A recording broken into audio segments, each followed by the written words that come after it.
Abraham est l'ancêtre de David. Abraham est le père d'Isaac. Isaac est le père de Jacob. Jacob est le père de Juda et ses frères. Juda est le père de Pérès et de Zéra.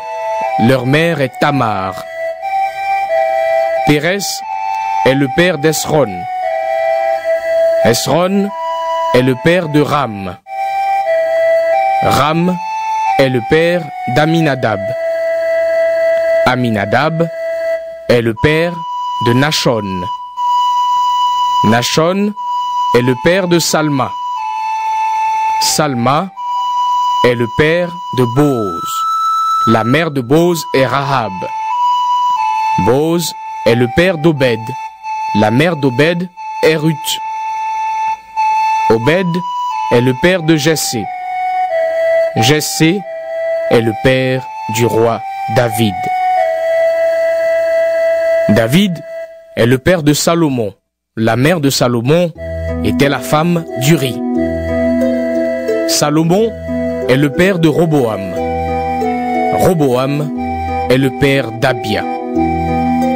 Abia est le père d'Asa. Asa est le père de Josaphat. Josaphat est le père de Joram. Joram est le père d'Ozias. Ozias est le père de Yotam. Yotam est le père d'Akaz. Akaz est le père d'Ézéchias. Ézéchias est le père de Manassé. Manassé est le père d'Amon. Amon est le père de Josias. Josias est le père de Yekonia et ses frères. À ce moment-là, on emmène les Israélites prisonniers à Babylone. Après cela, Yekonia est le père de Shealtiel. Shealtiel est le père de Zorobabel. Zorobabel est le père d'Abiou. Abiou est le père d'Eliakim. Eliakim est le père d'Azor. Azor est le père de Sadok. Sadok est le père d'Akim. Akim est le père d'Élioud. Élioud est le père d'Élazar. Élazar est le père de Mathan. Mathan est le père de Jacob. Jacob est le père de Joseph. Joseph a pris Marie pour femme et Marie est la mère de Jésus qu'on appelle Christ. Voici le total. Il y a 14 générations depuis Abraham jusqu'à David.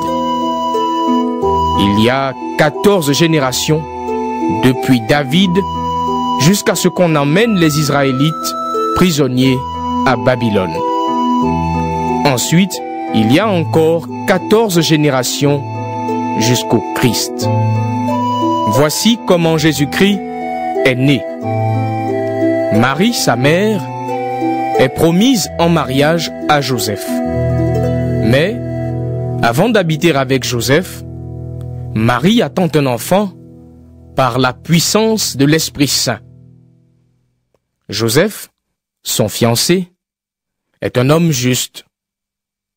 Il ne veut pas accuser Marie devant tout le monde, alors il décide de la renvoyer en secret.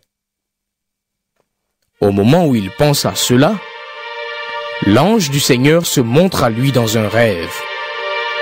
L'ange lui dit: Joseph, fils de David, n'aie pas peur de prendre chez toi Marie, ta femme. Oui, l'enfant qui est dans son ventre vient de l'Esprit Saint. Elle va mettre au monde un fils, et toi, tu l'appelleras Jésus. En effet, c'est lui qui sauvera son peuple de ses péchés. Tout cela est arrivé comme le Seigneur l'avait dit par la bouche de son prophète. La jeune fille attendra un enfant. Elle mettra au monde un fils. On l'appellera Emmanuel, ce qui veut dire Dieu avec nous. Quand Joseph se réveille, il fait ce que l'ange du Seigneur lui a commandé. Il prend sa femme chez lui, mais il ne s'unit pas à elle jusqu'au jour où Marie met au monde un fils. Joseph donne à l'enfant le nom de Jésus. Lettre de Paul à Tite.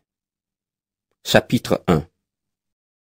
Moi, Paul, je suis serviteur de Dieu et apôtre de Jésus-Christ. Dieu m'a chargé d'amener à la foi ceux qu'il a choisis. Il m'a chargé de leur faire connaître la vérité pour qu'ils vivent en étant fidèles à Dieu. Ainsi, ils peuvent espérer la vie avec Dieu pour toujours.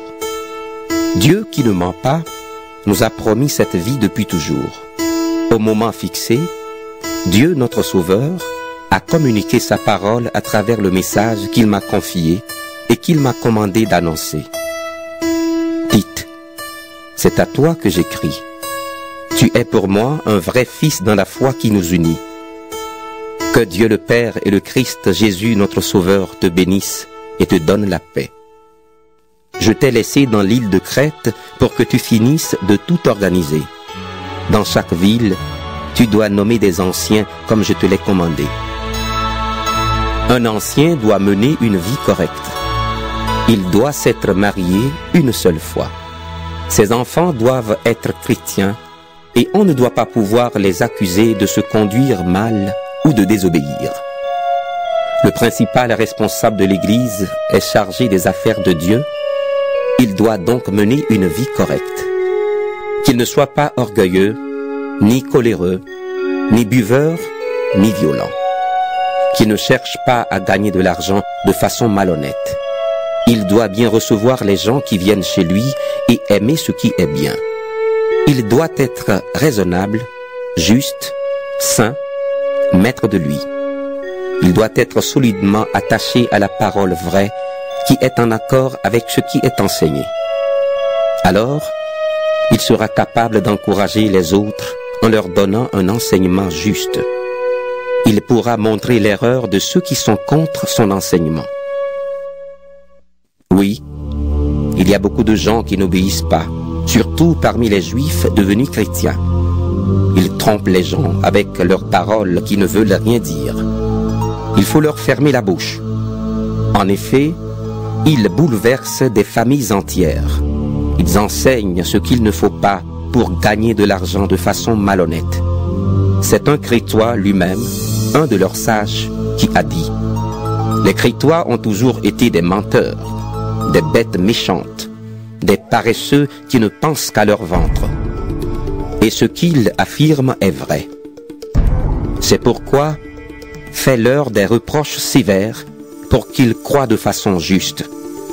Ils ne doivent pas faire attention aux histoires juives qui sont fausses. Ils ne doivent pas obéir aux commandements des gens qui tournent le dos à la vérité. Tout est pur pour ceux qui sont purs. Mais pour ceux qui se sont salis et qui refusent de croire, rien n'est pur. Leur intelligence et leur conscience sont salies. Ils affirment qu'ils connaissent Dieu, mais ce qu'ils font prouve le contraire. Ils sont vraiment pourris. Ils n'obéissent à personne et ils sont incapables de faire quelque chose de bien. Chapitre 2. Mais toi, dis ce qui est en accord avec l'enseignement juste. Demande aux hommes âgés d'être sobres, respectables, raisonnables, solides dans la foi, dans l'amour et la patience. De même, demande aux femmes âgées de mener une vie qui plaît à Dieu. Elles ne doivent pas dire du mal des autres, ni être esclaves de la boisson. Qu'elles enseignent ce qui est bien. Qu'elles apprennent donc aux jeunes femmes à aimer leurs maris et leurs enfants, à être des personnes raisonnables et pures. Elles doivent s'occuper de leur maison, être aimables, obéir à leur mari. Alors on ne pourra pas dire du mal de la parole de Dieu. Encourage aussi les jeunes gens à être raisonnables. Toi-même, donne en toute chose l'exemple d'une bonne conduite. Sois sincère et sérieux quand tu enseignes. Que tes paroles soient justes pour qu'on ne les critique pas. Ainsi, nos ennemis ne trouveront aucun mal à dire de nous et ils seront couverts de honte. Il faut que les esclaves obéissent à leur maître en toutes choses. Ils doivent chercher à leur plaire en évitant de se disputer avec eux et de les voler. Qu'ils soient toujours parfaitement fidèles à leur maître. Alors, en toutes choses, ils feront honneur à l'enseignement de Dieu, notre Sauveur. Oui, Dieu a montré son amour qui sauve tous les êtres humains. Cet amour nous apprend à rejeter ce qui est mauvais et les désirs de ce monde. Ainsi, nous pourrons mener sur cette terre une vie raisonnable, juste et fidèle à Dieu, en attendant le merveilleux jour que nous espérons. Ce jour-là, notre grand Dieu et Sauveur Jésus-Christ paraîtra dans sa gloire. Il a donné sa vie pour nous, afin de nous libérer de tout mal. Il a voulu faire de nous un peuple pur, un peuple qui soit à lui, toujours prêt à faire le bien. Voilà ce que tu dois dire avec toute ton autorité pour encourager ou pour faire des reproches. Ne laisse personne te mépriser. Chapitre 3. Rappelle à tous qu'ils doivent être soumis aux chefs et aux autorités. Il faut qu'ils obéissent et soient prêts à faire tout ce qui est bien. Qu'ils n'insultent personne et qu'ils évitent les disputes. Qu'ils soient bons et montrent sans cesse de la douceur envers tous. Autrefois, nous ne comprenions rien, nous non plus. Nous refusions d'obéir, nous étions dans l'erreur, esclaves de toutes sortes de désirs et de plaisirs. Nous menions une vie mauvaise, nous étions jaloux. On nous détestait et nous nous détestions les uns les autres. Mais Dieu, notre Sauveur, a montré sa bonté et son amour pour les êtres humains. Et il nous a sauvés, non pas à cause des actions justes que nous avons pu faire, mais parce qu'il a eu pitié de nous. Il nous a sauvés par le bain de la nouvelle naissance et par l'Esprit Saint qui nous donne une vie nouvelle. Cet Esprit Saint, Dieu l'a répandu généreusement sur nous par Jésus-Christ notre Sauveur.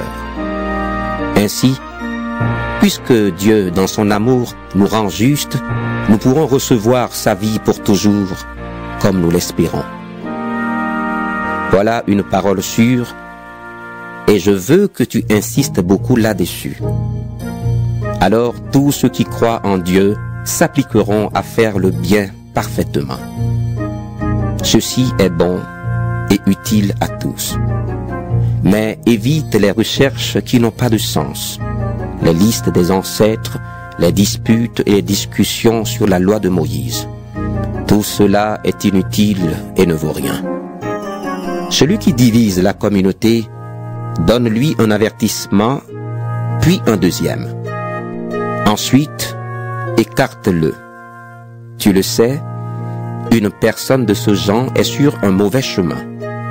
En continuant à pécher, elle se condamne elle-même. Je vais t'envoyer Artémas ou Tychique.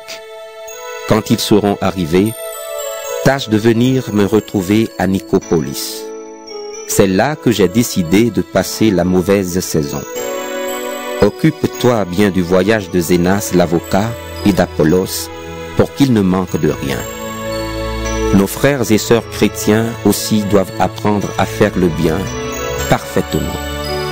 Ainsi, ils pourront répondre aux besoins urgents et ils serviront à quelque chose. Tous ceux qui sont avec moi te saluent. Salue nos amis qui ont la même foi que nous. Que Dieu vous bénisse. Lettre de Paul à Philémon. Moi, Paul, prisonnier du Christ Jésus, j'écris cette lettre avec Timothée, notre frère. Elle est pour toi, Philémon, notre ami, qui travaille avec nous. Elle est aussi pour Appia, notre sœur, et pour Archippe qui combat avec nous.